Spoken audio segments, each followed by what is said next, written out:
Hey guys, welcome to the 7th episode of the Push Pull podcast, and today we're going to be talking about the magic behind protein powder. So we're going to go over where it came from, what it does, what it doesn't do, all the myths, that kind of stuff, and then we're going to discuss some of the most popular protein powders and the advantages and disadvantages of the different types. Okay, so getting right into it, we're going to start with the origins of protein powder. So protein powder actually started, the first ever protein powder was made from soy. So it was a plant-based protein, and at the time this is just what they thought was the best format, the easiest way to put protein into a powder form. And it basically turned out to be absolutely disgusting, and it just wasn't very good. And over time, it was very niche to bodybuilding at that point. Not many people used it. And then eventually people wised up and realised that a waste product that they were taking out when they were processing dairy, such as milk, a waste product called whey could be used for this. And I'm sure you've heard of whey because that is now the most popular form of protein powder by far. So when they realised that, it changed the game for the industry. And that's what's led to protein powder becoming so mainstream, and the fact that probably every single person listening to this has had it or uses it regularly. And what we're going to get into first is what it does do, the actual benefits of protein powder, because I don't want to just sit and rag on about it because that doesn't help you much. What will help you is to understand where the actual benefits of protein powder do come in. And the main place I see this being of benefit is that it's going to help you hit your daily protein requirements. So everybody needs to have a certain amount of protein per day, and this is going to be individual to you. So it's going to depend on your gender, your weight, your goals, all these kind of things, the type of diet you have.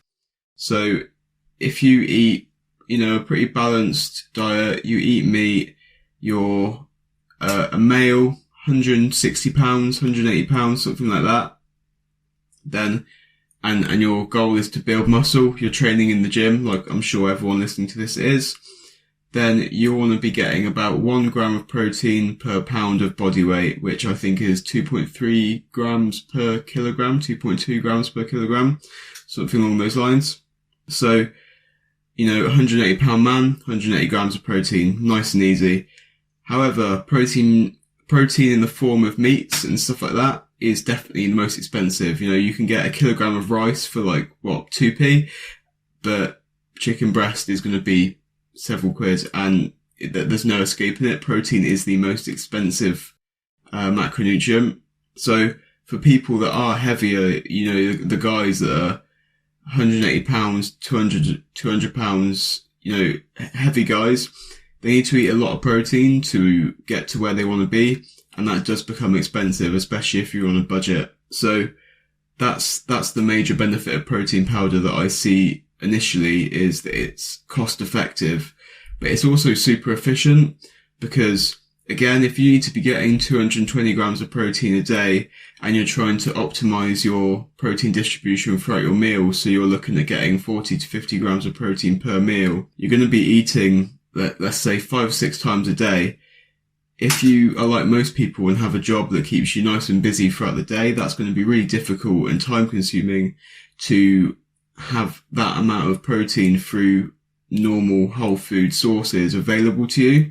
So protein powder allows you to quickly add in a bit in the morning, in the evening, during the day, after your workout, that kind of thing. So it's going to help you bump up your protein level and get you to your protein intake. So it's cost effective and efficient. And just for you guys especially, I've broken down the pricing on a kilogram of chicken breast and some whey protein, just so you can see how substantial the price difference actually is. So, I'm a British lad, so Tesco, innit? 1 kilogram of chicken breast from Tesco is going to cost you £5. In a kilogram of chicken breast, there's 223 grams of protein. So if you figure out what this is, the price of this per 20 gram serving of protein, it's going to be 45p per 20 grams. If you go to My Protein, which is a really massive supplement company, and buy 5 kilograms of whey protein using a 30% discount, which is, you can get that any day. It goes up to 45% discount a lot of the time, so you get even more than this, even cheaper than this. But using a 30% discount, which as I say, you can always get, brings 5 kilograms of whey protein to £55.99, and that equals 3,600 grams of protein, which means that a 20 gram serving is then 14p. So you've got 45p for chicken breast, 14p for protein, whey protein. So that's 31p difference per 20 gram serving. So, if you're getting 220 grams of protein a day, 200 grams of protein a day, every single day, that price difference really is going to add up, and it's going to make a massive difference if just 1 or 2 of your protein intake servings is from a whey protein. You're going to be saving a lot of money. So that does sum up the benefits. It's not a massive long list. It really does just come down to convenience and cost. The only 2 things I would add on to this is that protein powder is obviously more readily digestible to the body than a whole food source.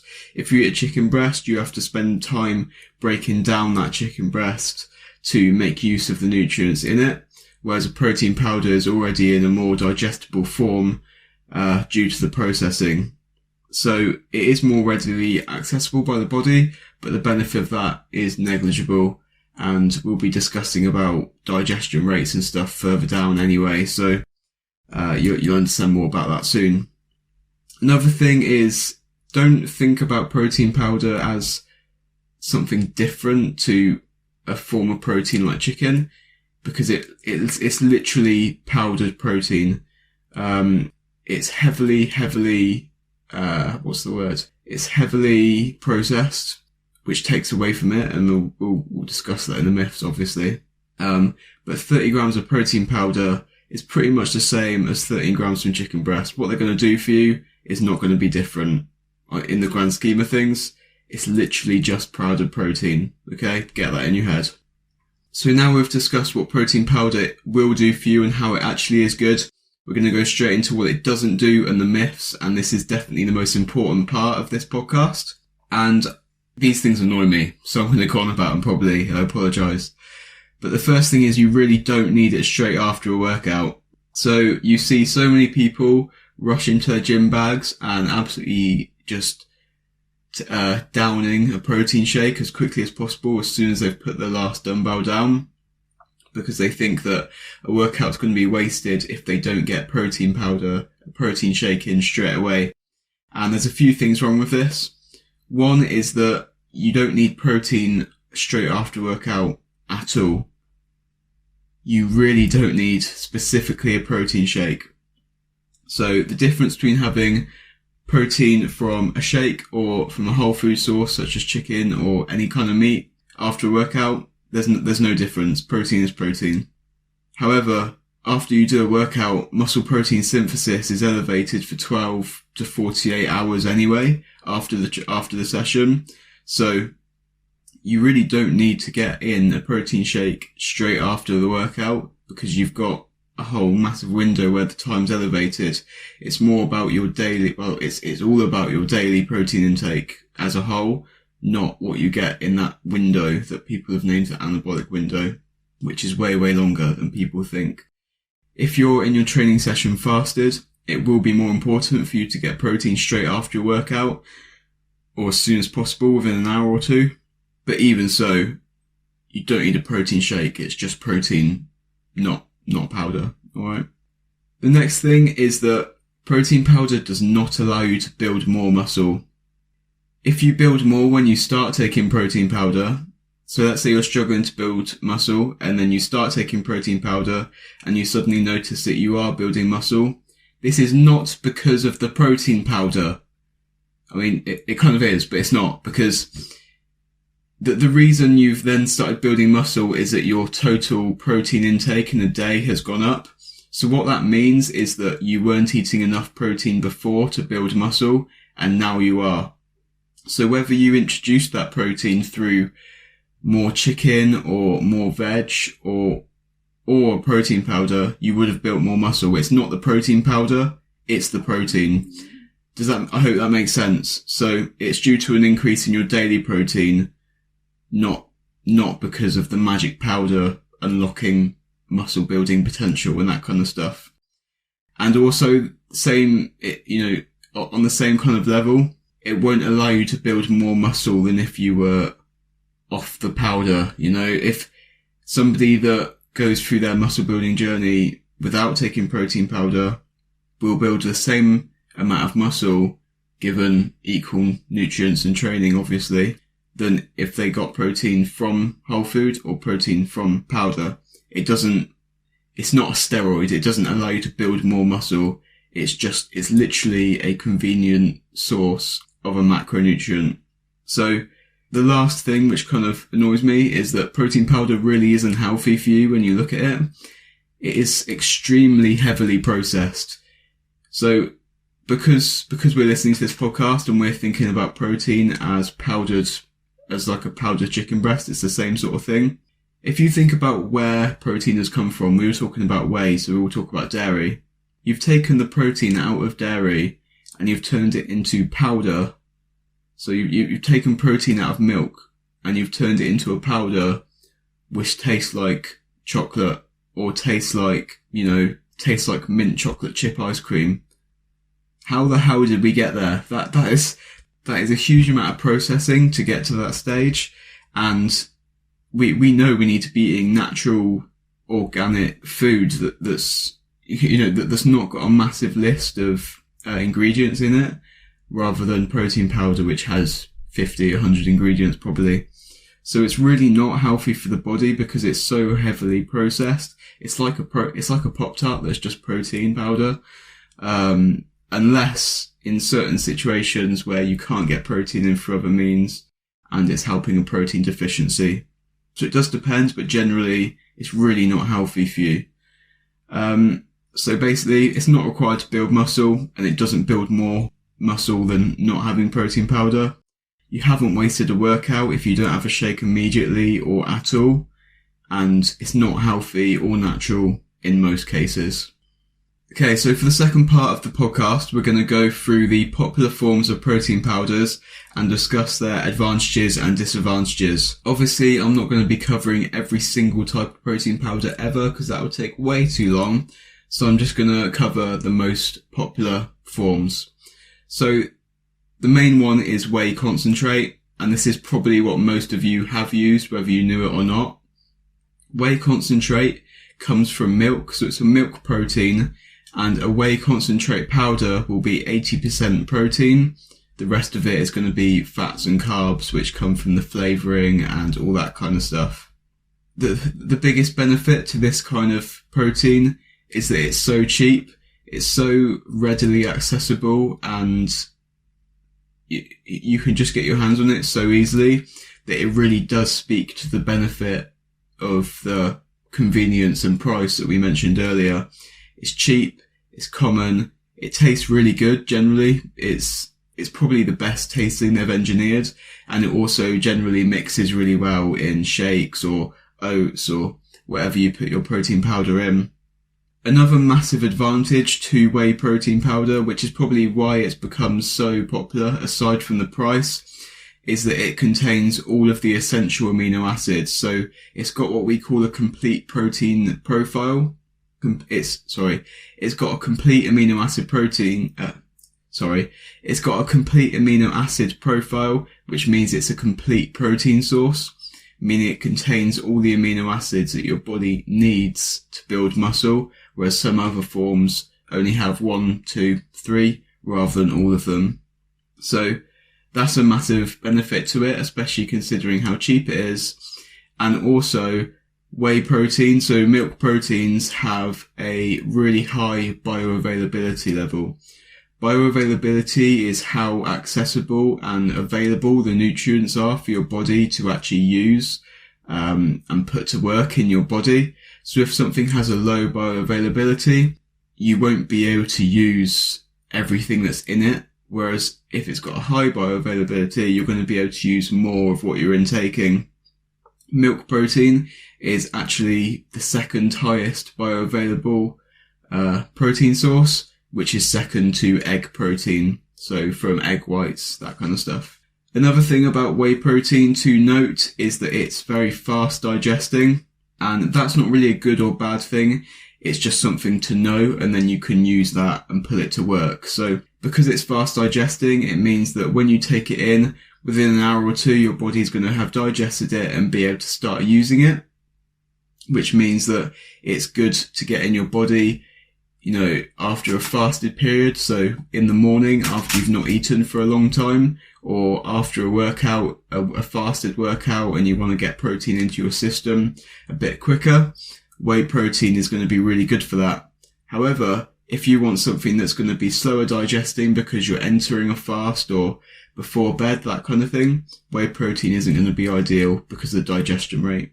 So as you can see, there are some really big benefits to whey concentrate. The only disadvantage that I can really see myself is that for a lot of people, it does cause bloating and digestive issues.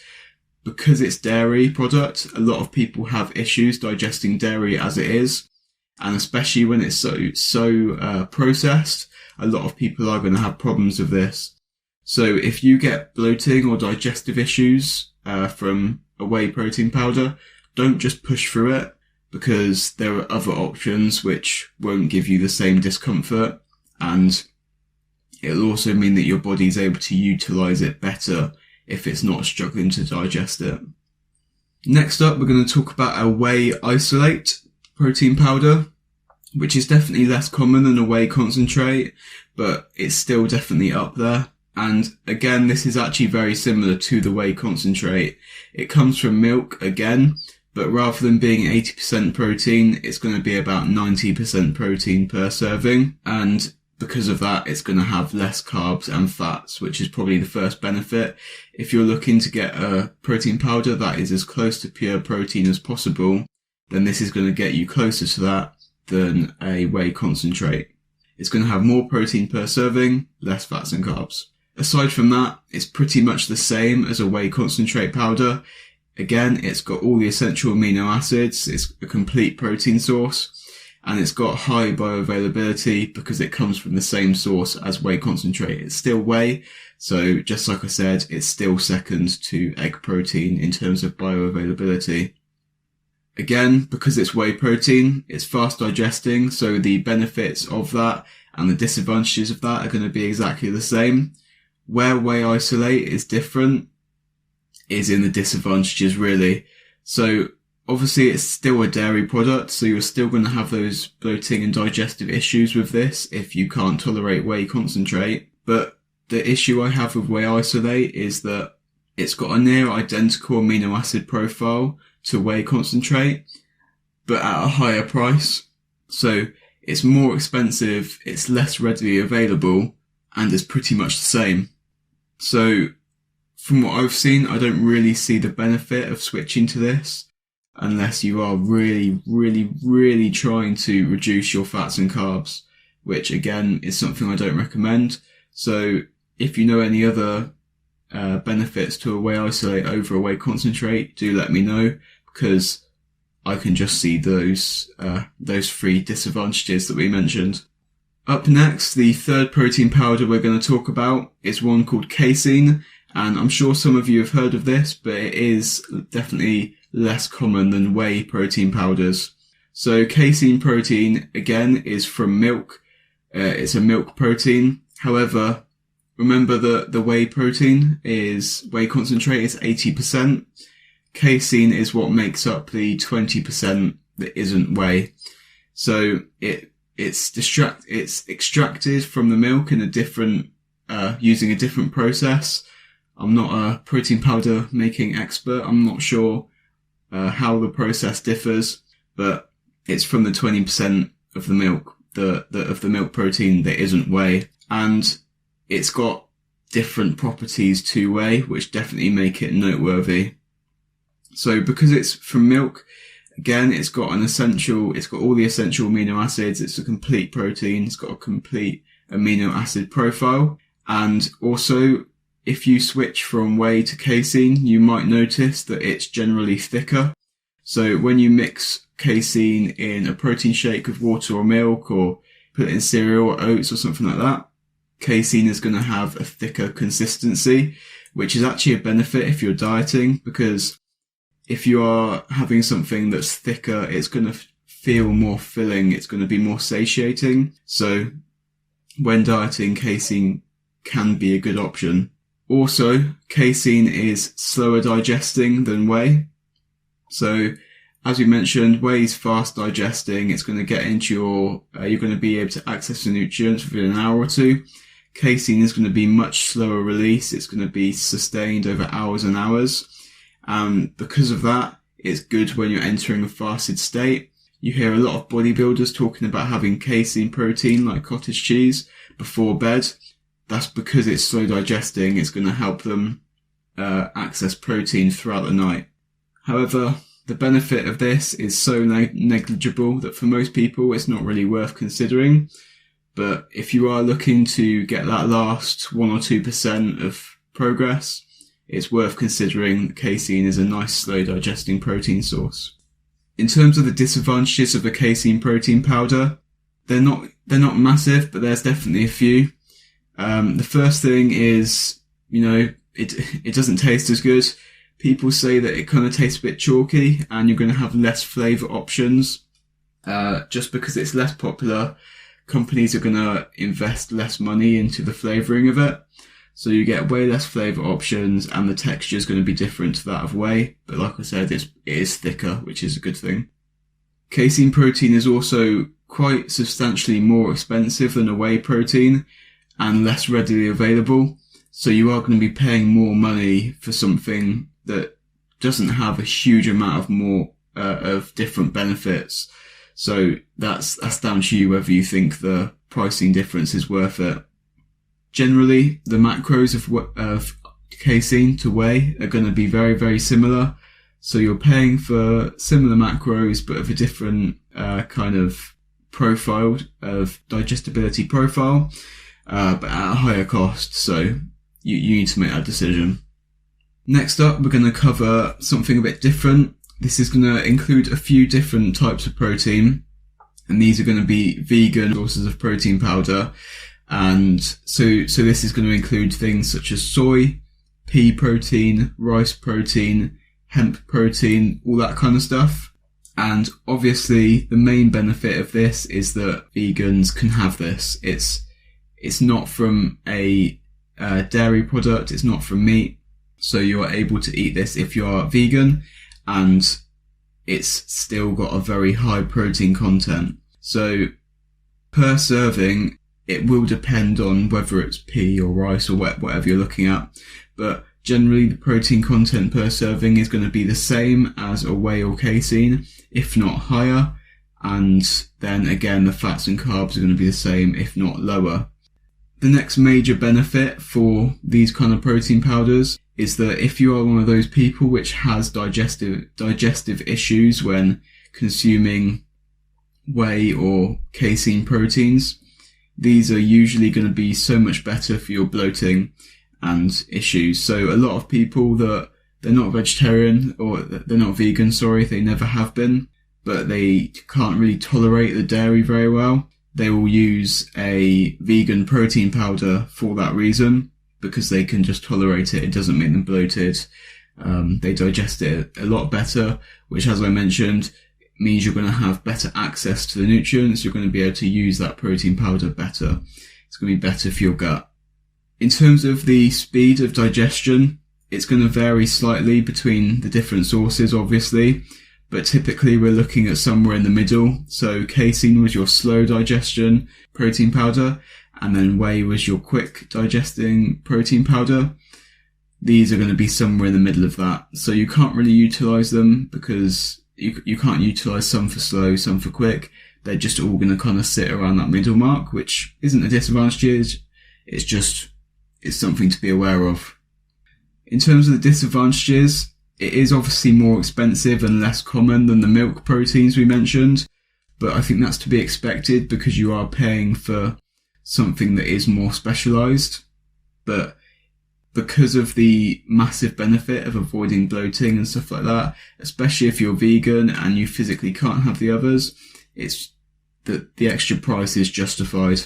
Also, a lot of people don't like the taste of these as much. They're not keen on the taste, especially if you're used to having a whey protein, which does taste so good. These vegan sauces can taste quite chalky and bad, and they don't tend to mix anywhere near as well in milk and water, that kind of stuff. But if you use a blender and put it in a shake, it should take away some of those mixability, if not all of those mixing issues. Probably the biggest downside to these protein powders, to me at least, is that they're not a complete amino acid profile. So if you're having just rice protein powder or just pea protein powder, something like that, you're not going to be getting all of the essential amino acids your body needs. They're not complete protein sources, which means that if you get all of your protein intake from just these sources, you're not going to be getting everything your body needs to build muscle. You're not going to be having all the pieces of the puzzle to put together to build that muscle. So you need to make sure you're getting a lot of protein variety in your diet, rather than relying on just one of these powders to make sure that you are getting that, or all of the essential amino acids that your body needs. And the last type of protein powder we're going to discuss, again, includes several forms, and this is protein powder blends. So it's difficult to be specific about what's going to be in these because it's different for all of them. But basically, this is where you get a protein powder that is a mixture of different types of protein. So you might have whey protein and casein protein together. You might have all soy, pea, rice, hemp protein all mixed together. And there's a lot of benefits to this, and there's a few disadvantages to this. The benefits is going to be that you're going to have access to different digestion speeds. So if you're having a whey protein and casein mix, that means that some of the protein you're having is going to be quick digesting, some of it's going to be slow digesting, which means that you don't have to think too much about where you're utilizing your different types of protein. You're just getting it all together. You're getting the best of both worlds. Also, it's going to help you get a variety of protein source. So especially when we're looking at vegan protein blends, as I mentioned, just single vegan sources such as rice protein by themselves aren't going to have a complete amino acid profile.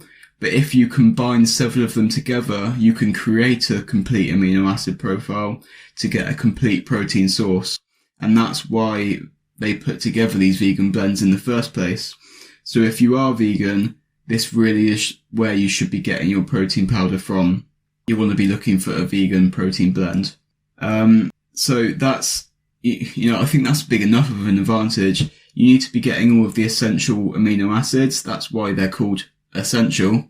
So if this is going to allow you to do that in a massively convenient format, why would you not do that? However, the disadvantages are that obviously a blend is going to be more expensive. You're not getting just that cheap whey protein. You're getting some of the more expensive casein and all that kind of stuff. It's less common, more expensive, but still basic protein. So it's kind of the same thing, but more expensive. But again, we did discuss the benefits of that, so you understand why. Another issue is that some companies, not all of them, some companies will be really transparent and tell you everything that's in their blends. But some companies will hide behind the word blend. So they'll say that their protein powder is a special blend of proteins, but they won't really be specific about what's in it. And they'll do this to hide poor quality usually.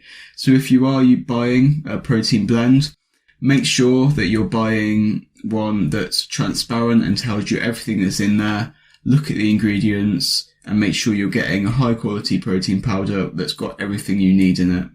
Also, another issue is that you can't be specific to anything that's causing you issues.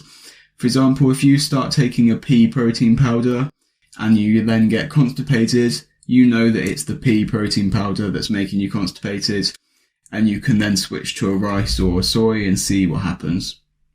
If you've got a mixture of soy, pea, rice, hemp and all these things, you don't really know what's causing what, so it's much harder for you to specify and eliminate causes of issues in your diet. But on the whole, I really don't want to put you off protein blends, especially if you're vegan, because like I say, you need to get that complete amino acid profile, and this is such an easy, convenient way of doing it, so definitely look at protein blends. Okay, so just to summarize now, we're going to really speak about when you should be using protein powder, because this is kind of confusion for some people.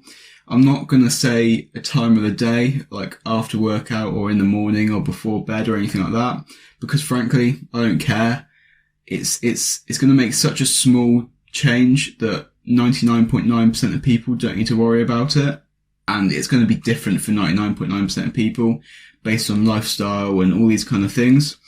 What I am going to talk about is what kind of situations put you in a place where you could be utilizing protein powder. The main thing I want to focus on is that you shouldn't become dependent on it as a daily thing. Protein powder should be a tool that you use to get to your required protein intake when you can't meet it through whole food nutrition. So let's say you track your calories like a good lad and you need to get 200 grams of protein a day. You get to 10 p.m. and realize that you've only had 170 grams of protein that day. You can then use protein powder to fill in that last 30 grams of protein that you need, and that's going to help you hit your protein requirements. If it's too late to get it through something else like a chicken breast or tuna, something that's going to be better for you, that's when you can start using protein powder.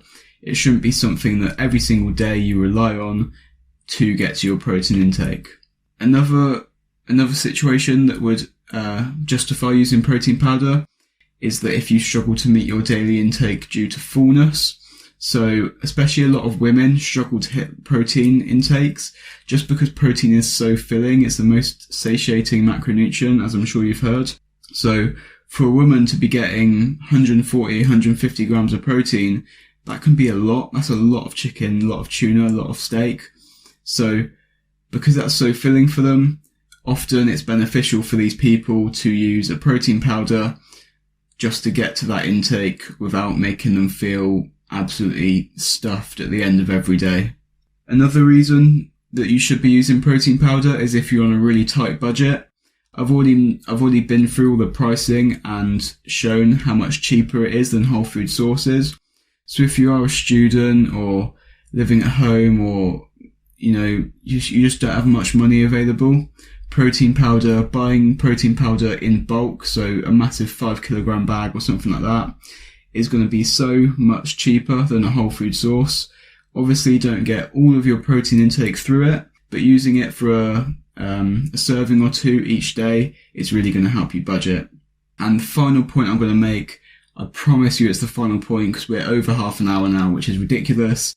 The final point is that if you are vegan, this is going to be so beneficial to you just because it's so hard for vegans to get in protein and hit their protein targets whilst staying low calorie or within their calorie targets, because you have to eat a lot of each thing as a vegan generally to get a lot of protein without fats and stuff like that.